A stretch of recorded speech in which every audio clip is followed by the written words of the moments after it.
Så er første race weekend over. Det har været en kæmpe oplevelse, og vi har udviklet os en hel del gennem hele weekenden. Teamet har gjort et fantastisk stykke arbejde, og vi har været i stand til hele tiden at flytte os op i feltet. Specielt race 2 var en fantastisk oplevelse.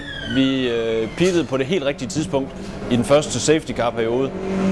Og jeg kom faktisk ud som P1 og holdt den ind til anden safety car periode, hvor vi desværre blev fanget af en rigtig hurtig Aston Martin. Alt i alt P2 i den første race weekend er jeg rigtig, rigtig tilfreds med. Tusind tak, fordi I har fulgt med. Jeg glæder mig til, at vi ses næste race weekend på Rockingham. To